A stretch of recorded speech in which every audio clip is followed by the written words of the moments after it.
അസ്സലാമു അലൈക്കും റഹ്മത്തുള്ളാഹി ബിസ്മില്ലാ അൽഹംദുലില്ലാ. റമദാനിൽ ഒരു ദിവസം ഒരു ഹദീസ് പഠിക്കുക എന്ന ലക്ഷ്യത്തോടുകൂടി യൂത്തിൻ്റെ സംരംഭം നമ്മൾ കഴിഞ്ഞ ദിവസങ്ങളിൽ നമ്മൾ കേട്ടു. അതിൽ മൂന്നാമത്തെ ഹദീസാണ് നമ്മളിന്ന് പഠിക്കുന്നത്. സാധാരണ നമ്മുടെ നാടുകളിൽ ഒരുപക്ഷെ നമ്മൾക്കിടയിൽ പോലും അത്താഴം കഴിക്കാതെ കിടന്നുറങ്ങുന്നവരെ കാണാൻ സാധിക്കും. അത്താഴം നേരത്തെ ആക്കുന്ന ആളുകളെ കാണാൻ സാധിക്കും. ചില ആളുകൾ നോമ്പ് തുറക്കാൻ വേണ്ടി വൈകിപ്പിക്കുന്നതും കാണാൻ സാധിക്കും. എന്നാൽ റസൂലുള്ളാഹി സ്വല്ലല്ലാഹു അലൈഹി വസല്ലമയുടെ ചര്യ എന്ത് ഈ വിഷയത്തിൽ എന്നതാണ് ഇന്നത്തെ ഹദീസിൽ നമ്മൾ പഠിക്കുന്നത്.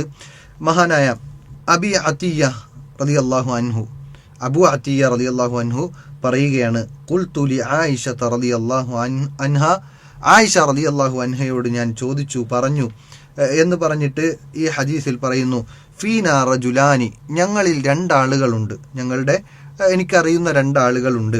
അഹദുഹുമ യുഅജ്ജിലുൽ ഫിത്ര വയുഅഖിറു അസ്സുഹൂറ, അതിൽ ഒന്നാമത്തെ വ്യക്തി നോമ്പ് തുറക്കാൻ ധൃതി കാണിക്കും, അതുപോലെ അത്താഴം വൈകിപ്പിക്കുകയും ചെയ്യും. എന്നാൽ രണ്ടാമത്തെ വ്യക്തിയുടെ പ്രത്യേകത എന്താ? വൽ ആഖിറു യുഅഖിറുൽ ഫിത്ര വയുഅജ്ജിലുസ് സുഹൂറ, രണ്ടാമത്തെ വ്യക്തി നോമ്പ് തുറക്കാൻ ഒരല്പം വൈകിപ്പിക്കും. ബാങ്ക് വിളിച്ചാലും മഗ്രിബിൻ്റെ സമയം കഴിഞ്ഞാലും നോമ്പിൻ്റെ സമയം കഴിഞ്ഞാലും നോമ്പ് തുറക്കാനുള്ള സമയം കഴിഞ്ഞാലും പിന്നെയും വൈകിപ്പിക്കുന്ന ആളാണ്. അയാൾ അത്താഴത്തിൻ്റെ വിഷയത്തിലോ നേരത്തെ ഭക്ഷണം കഴിക്കുകയും ചെയ്യും. അതാണ് അദ്ദേഹത്തിൻ്റെ പ്രത്യേകത എന്ന് പറഞ്ഞപ്പോൾ ആയിഷ റളിയല്ലാഹു അൻഹ ഖാലത്ത്, ആയിഷ റളിയല്ലാഹു അൻഹ ചോദിക്കുകയാണ്, അയ്യുഹുമ അല്ലദി യുഅജ്ജിലുൽ ഫിത്ര വയുഅഖിറുൽ സുഹൂറ, ആരാണ് നോമ്പ് തുറക്കാൻ ധൃതി കാണിക്കുകയും അത്താഴം കഴിക്കാൻ വൈകിപ്പിക്കുകയും ചെയ്യുന്നതാര് എന്ന് ചോദിച്ചപ്പോൾ ഖുൽതു, അബു അത്തിയ റളിയല്ലാഹു അൻഹു പറയുകയാണ്, അബ്ദുല്ലാഹ് ഇബ്നു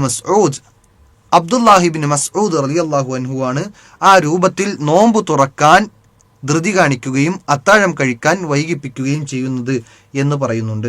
അപ്പോൾ ആയിഷ റളിയല്ലാഹു അൻഹ മറുപടി പറയുന്നു, ഹാകദാ കാന റസൂലുള്ളാഹി സ്വല്ലല്ലാഹു അലൈഹി വസല്ലം യസ്നഉ, അപ്രകാരമായിരുന്നു പ്രവാചകൻ സല്ലല്ലാഹു അലൈഹി വസല്ലം അവിടുത്തെ നോമ്പ് അനുഷ്ഠിച്ചിരുന്നത് എന്ന് കൃത്യമായി നമുക്ക് പഠിപ്പിച്ചു നൽകുന്നു. ഈ ഹദീസ് ഉദ്ധരിക്കുന്നത് ഇമാം നസായി റഹ്മഹുല്ലാ അദ്ദേഹത്തിൻ്റെ സുനനിൽ 2158 ഹദീസിലും, അതുപോലെ തന്നെ ഇമാം അഹ്മദ് റഹ്മഹുല്ല 25399 അദ്ദേഹത്തിൻ്റെ ഗ്രന്ഥത്തിലും, അതുപോലെ തന്നെ ഇമാം ബൈഹഖി റഹ്മഹുല്ല 8202 ഹദീസായും ഉദ്ധരിച്ച ഹദീസാണ്.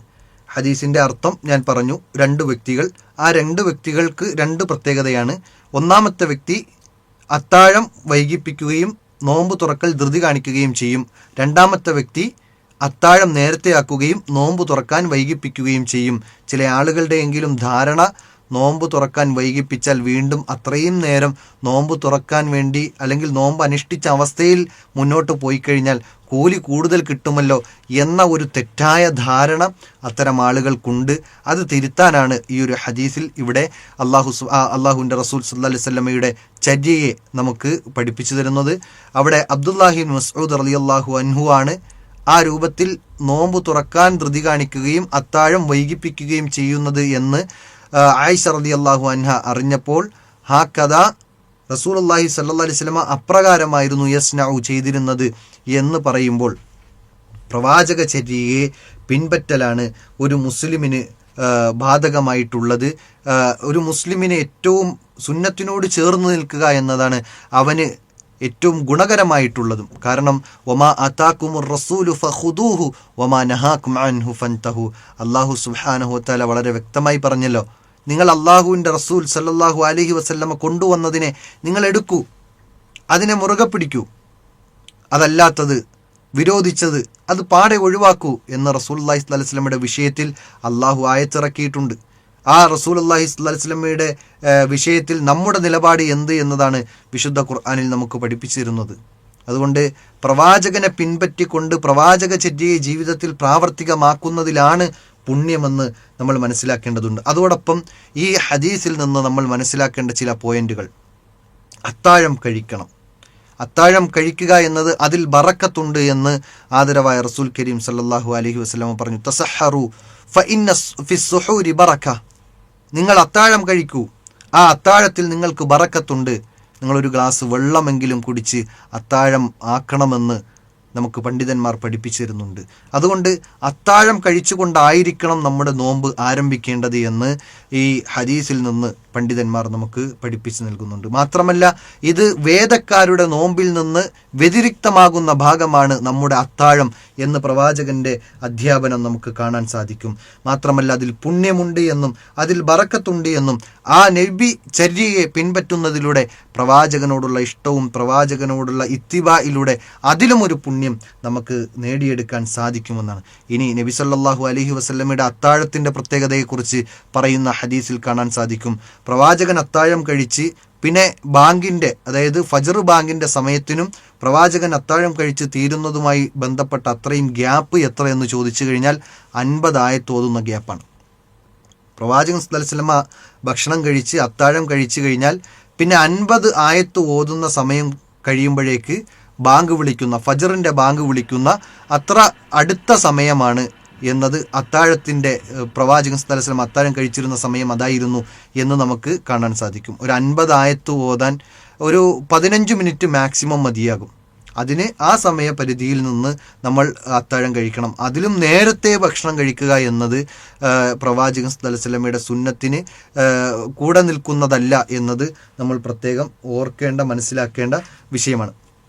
ഇനി മൂന്നാമത്തൊരു വിഷയം, പ്രവാചകൻ സല്ലല്ലാഹു അലൈഹി വസല്ലമ ഈ നോമ്പ് തുറക്കുന്നതുമായി ബന്ധപ്പെട്ട അധ്യാപനം പഠിപ്പിക്കുമ്പോൾ അവിടെ നിന്ന് പഠിപ്പിച്ചു തന്നത്, നിങ്ങൾ നോമ്പ് തുറക്കാൻ ധൃതി കാണിക്കണം.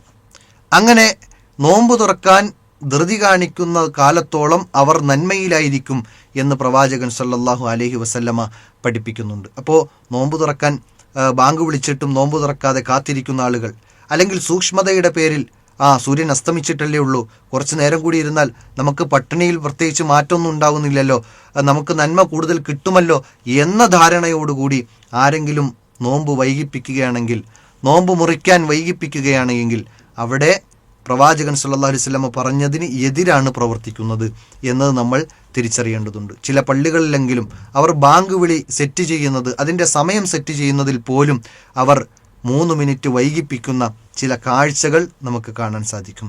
ഒരിക്കലും അത് സുന്നത്തിനോട് യോജിച്ചതല്ല, സുന്നത്തിന് എതിര് നിൽക്കുന്നതാണ് എന്നുകൂടി നമ്മൾ തിരിച്ചറിയേണ്ടതുണ്ട്. പ്രവാചകൻ പറഞ്ഞത്, നിങ്ങൾ അജ്ജിലുൽ ഫിത്ര, നിങ്ങൾ നോമ്പ് തുറക്കുന്നത് ധൃതി കാണിക്കുക. അങ്ങനെ ധൃതി കാണിക്കുന്ന ആളുകൾ ഉണ്ടായിരിക്കുന്ന കാലത്തോളം അവർ നന്മയിലായിരിക്കും എന്ന് റസൂലുള്ളാഹി സ്വല്ലല്ലാഹു അലൈഹി വസല്ലമ നമുക്ക് പഠിപ്പിച്ചു നൽകുന്നുണ്ട്.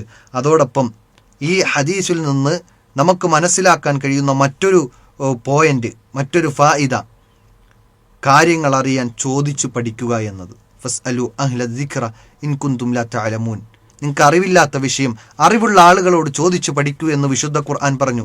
ഇവിടെ അബൂ അത്തിയ റളിയല്ലാഹു അൻഹു ആയിഷ റളിയല്ലാഹു അൻഹയോട് ചോദിക്കുകയാണ് 2 വ്യക്തികളെക്കുറിച്ച്, അതിലേതാണ് നല്ലത് എന്ന് മനസ്സിലാക്കാനും അത് ജീവിതത്തിൽ പ്രാവർത്തികമാക്കാനും അത് നമുക്ക് എത്തിച്ചേരുകയും ചെയ്തിട്ടുണ്ട്. അതുകൊണ്ട് ഈ ഹദീസിൽ ഒരുപാട് ഫായിദകൾ നമുക്ക് വായിച്ചെടുക്കാൻ സാധിക്കും. ഏതായാലും നമ്മൾ നമ്മുടെ ഈ റമദാനിൽ അത്താഴം കഴിക്കും എന്ന് തീരുമാനിക്കാൻ സാധിക്കണം. ആ അത്താഴം കഴിക്കുന്ന സമയം ബാങ്കിനോട് ഏറ്റവും അടുത്ത സമയമായിരിക്കണം. അതോടൊപ്പം നോമ്പ് തുറക്കുന്ന വിഷയത്തിലും ധൃതി കാണിക്കണം. നോമ്പ് തുറക്കുന്നത് ബാങ്ക് വിളിക്കുന്നതിന് മുമ്പാകാൻ പാടില്ല, അത് പ്രത്യേകം ശ്രദ്ധിക്കണം. ധൃതി കാണിക്കുക എന്ന് പറഞ്ഞാൽ സമയപരിധി എത്തുന്നതിന് മുമ്പ് ഒരിക്കലും ആകാൻ പാടില്ലെങ്കിൽ ആ നോമ്പ് നഷ്ടപ്പെടും. മറിച്ച് സമയമായി കഴിഞ്ഞാൽ ഉടനെ നോമ്പ് തുറക്കുക എന്നത് പ്രവാചക ചര്യയിൽപ്പെട്ടതാണ്. പിന്നെ വൈകിപ്പിക്കൽ, സൂക്ഷ്മതയുടെ ഒരു 3 മിനിറ്റ്, ഇതൊന്നും ഇസ്ലാം പഠിപ്പിക്കുന്നില്ല എന്നതും 4ാമത്തെ പോയിന്റ്. അറിവില്ലാത്ത കാര്യങ്ങൾ ചോദിച്ചു പഠിക്കുക, അതിന് യാതൊരു നിലക്കുമുള്ള ഉണ്ടാകേണ്ടതില്ല. ഈ ചെറിയ കുട്ടികളല്ലേ, എന്നെക്കാൾ പ്രായം കുറഞ്ഞ ആളുകളല്ലേ എന്ന് പറഞ്ഞുകൊണ്ട് ഏതെങ്കിലും അറിവുള്ള ആളുകൾ, ചിലപ്പോൾ പ്രായം കുറഞ്ഞ ആളുകളായിരിക്കാം, അവരോട് ചോദിക്കാൻ മടിക്കേണ്ടതില്ല. ഇപ്പം ഞാൻ എങ്ങനെയാണ് എൻ്റെ മകനോട് ചോദിച്ചു പഠിക്കുക എന്ന ഒരു വിഷയം, എന്ന ഒരു ലജ്ജ അവിടെ ഉണ്ടാകേണ്ടതില്ല. അറിവ് ചോദിച്ചു പഠിക്കേണ്ടതാണ്. അറിവില്ലായ്മ എന്നത് രോഗവും അതിനുള്ള മരുന്ന് എന്നത് അറിവുള്ളവരോട് ചോദിച്ചു പഠിക്കുക എന്നതുമാണ് എന്ന് പണ്ഡിതന്മാർ പറഞ്ഞിട്ടുണ്ട്. അതുകൊണ്ട് സഹോദരങ്ങളെ, ഈ റമദാനിനെ ധന്യമാക്കാൻ ഈ ഹദീസ് നമ്മുടെ ജീവിതത്തിൽ പ്രാവർത്തികമാക്കുന്ന രൂപത്തിൽ ശ്രദ്ധിക്കാൻ പരിശ്രമിക്കുക. അള്ളാഹു തൗഫീക്ക് നൽകി അനുഗ്രഹിക്കുമാറാകട്ടെ. അസ്സലാമു അലൈക്കും വറഹ്മത്തുള്ളാഹി വബറകാതുഹു.